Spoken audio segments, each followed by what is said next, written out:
Shalom, c'est pour nous un privilège de vous servir, un des délices que le Saint-Esprit dépose dans notre cœur.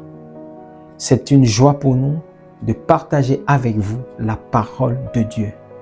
Bienvenue une fois de plus à cet espace baptisé les délices du royaume, où nous engageons une série sur la notion du brisement. Et aujourd'hui, nous répondons à la question « Pourquoi le brisement ?» Pourquoi le Seigneur brise ses instruments avant de les révéler? Retrouvons-nous juste après cet élément.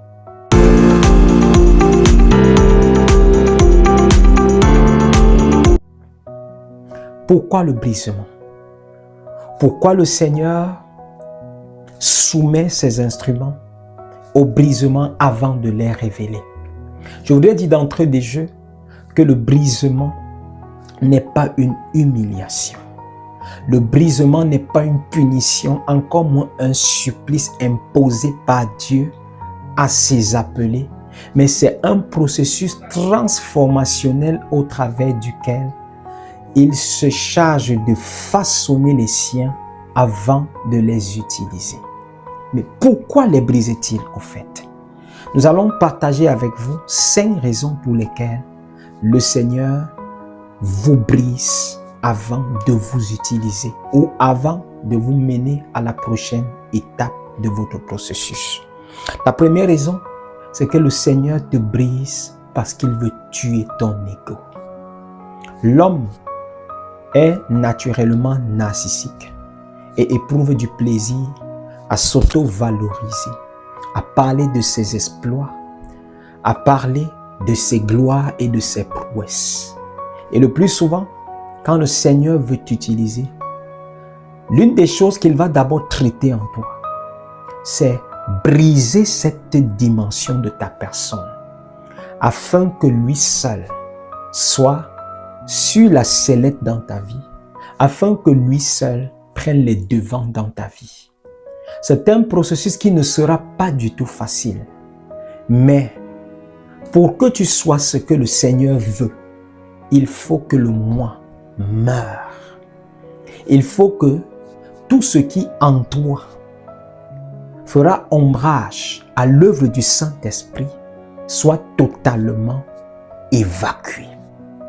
Il faut que tout ce qui parlera plus fort en toi que la voix du Saint-Esprit soit frappé de mutisme.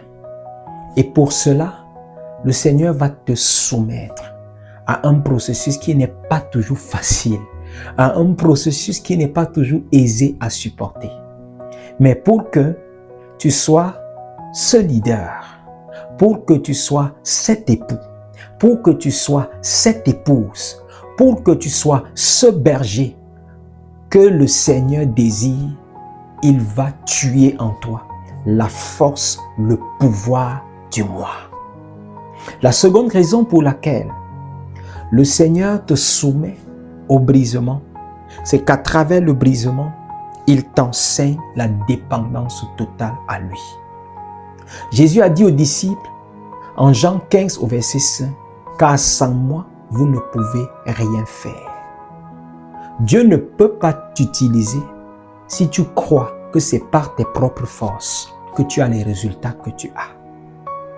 Et si tu penses un seul instant que c'est par tes propres forces que tu as les résultats que tu as, le Seigneur va naturellement t'inscrire à l'académie du brisement afin de t'apprendre à dépendre totalement de lui. Le plus souvent, il va utiliser des canaux inimaginables même, imprévisibles. Parfois, tu vas penser que c'est de la haine contre toi ou que c'est de la persécution contre toi, alors que c'est simplement le processus. Joseph, en étant arraché à l'affection de son père, on pouvait penser que la haine de ses frères avait pour but de le détruire, de l'anéantir. Et pourtant, l'homme passait par le processus du brisement.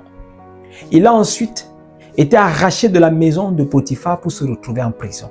Et enfin, au sortir de la prison, il devient la deuxième personnalité de toute l'Égypte. Le Seigneur, par ce processus, a appris à Joseph à dépendre de lui, à dépendre totalement de lui à chaque sphère, dans chaque sphère et à chaque étape de sa vie. Dieu va t'apprendre à dépendre de lui dans tes affaires, à dépendre de lui dans la gestion de ton couple, à dépendre de lui dans la gestion de ton entreprise à toi, à dépendre de lui dans ton ministère. C'est pour cela donc qu'il arrivera qu'il t'arrache à des systèmes. Il arrivera même qu'il te détache de certaines connexions, simplement parce qu'il ne voudrait pas qu'un homme demain parle comme étant celui qui t'a façonné. Celui qui crée en toi le vouloir et le faire, ce n'est pas ton père, ce n'est pas ton leader, c'est le Saint-Esprit. Et pour que cela soit, il faut que tu passes par l'académie du brisement. La troisième raison pour laquelle le Seigneur te soumet au brisement, c'est qu'à travers le brisement, il t'émonde. Il coupe dans ta vie toutes les branches mortes et les branches infectées qui t'empêcheront de produire des fruits dignes de lui. Il y a des attitudes et des comportements avec lesquels tu ne peux pas être qualifié pour le leadership. Il y a des manières de faire qui ne te prédisposent pas à être l'instrument que Dieu veut utiliser. C'est pour cette raison que quand il t'a appelé, quand il t'a sorti du lot, il va tailler, il va cisailler dans ta vie.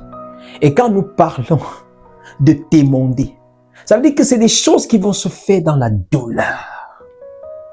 Ça n'a pas été facile pour Moïse de fuir l'Égypte et de se retrouver à Madian.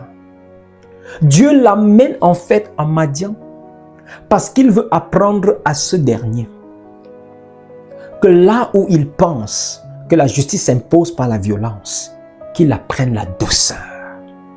Afin que ce dernier apprenne à se soumettre à une autorité. Parce que parfois, si tu es incapable de te soumettre à une autorité humaine, ce n'est pas forcément à l'autorité divine que tu vas te soumettre.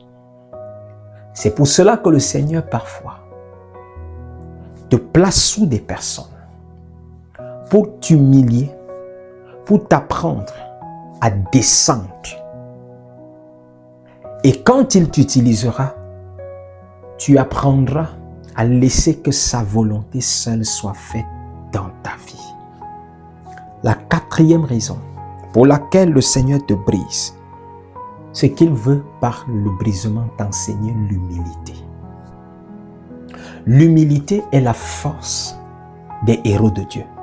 L'humilité est la force des grands que le Seigneur a utilisés. Si le Seigneur ne t'enseigne pas l'humilité, l'opulence va te perdre dans la gloire. Si le Seigneur ne t'enseigne pas l'humilité, les louanges que tu vas recevoir des hommes vont te perdre. David a commencé à recevoir des louanges au point où son nom était scandé dans des refrains populaires. Et pour que David ne tombe pas dans le piège de la glorification qui vient des hommes, Dieu l'a arraché du palais pour l'amener dans une caverne. Et c'est à Adulam que Dieu a façonné le roi, qui a appris à composer des psaumes, qui a appris à chercher la face de Dieu et à laisser Dieu conduire sa vie. La cinquième et dernière raison pour laquelle le Seigneur te brise, c'est qu'au travers du brisement, il te transforme. Le but ultime de tout brisement, c'est la transformation. Et lorsque nous parlons de transformation, ça veut dire que le Seigneur te prend avec ton background culturel, avec tes philosophies, avec tes manières de concevoir et de percevoir le monde. Il efface tout cela.